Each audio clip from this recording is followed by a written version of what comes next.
Okay, so now we have all of these darks established, we're going to move on to the lights, and to start with, I'm going to use the 140 for the blue. So as I said at the beginning, we're going to make the highlights cool. We've made the shadows warm with this pink, and we're going to then go, so you've got, hang on a minute, on the colour wheel you've got purple, next to purple is blue, and on the other side of purple would actually be red, but for the purpose of this, pink. So there are the little steps that we could go in. Go towards the warm, which is this way, or towards the cool, which is this way. So we've chosen the warms for the shadows. This is something that the Impressionists often did. They would choose one or the other for the shadows. So we've gone warm.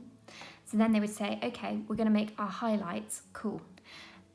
This makes your overall drawing much more interesting, much more dynamic. So to start with, we'll take the 140, and I'm just looking at where my highlights are. You can see I'm using the pencil on the side. I'm thinking of this more like a glaze. So glazing is something you often do in painting, and you'll have a structure that you put a transparent paint over the top of, so that the underlying structure is still there, but you've tinted it a colour. So you can't really do a proper glaze with pencils because the pencils are not transparent. But if you're very light and use it on the side so that you get a nice even application, you can get something close to a glaze. So this is what we're sort of aiming to do, is we're tinting areas blue. Now obviously this looks really quite blue at the moment, but after this we're going to go back over with that first purple pencil that we used and start unifying the painting. So I'm still moving in the direction of the flower. You can see this whole flower is flowing, each petal.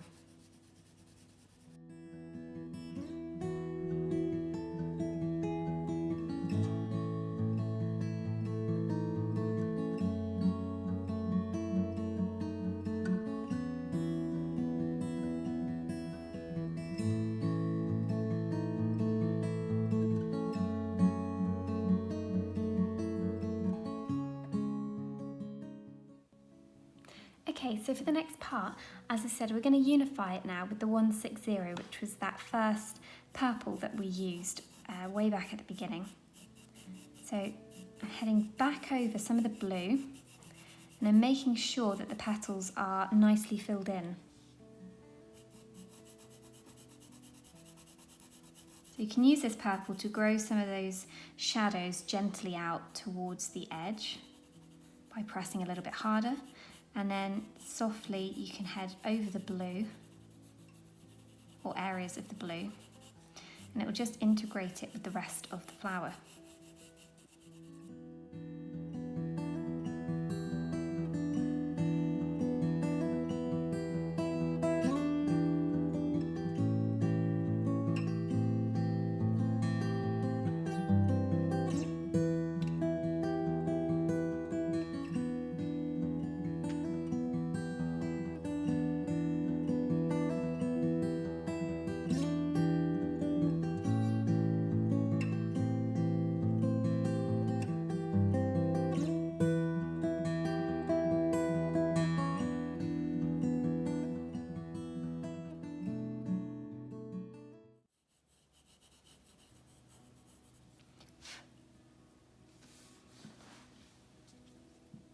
Okay, so now I've made sure that most of the areas that I want to be are tinted with purple. I'm going to start neatening up some of the edges. So we've still got some more key values to put down yet. We've got those highlights to put in, which is why the whole thing looks very dark and flat at the moment.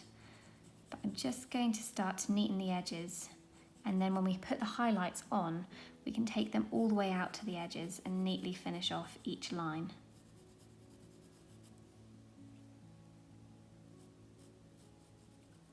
So I've resharpened my pencil for this, and would recommend you do the same, and you might need to sharpen it as you go along a little bit as well.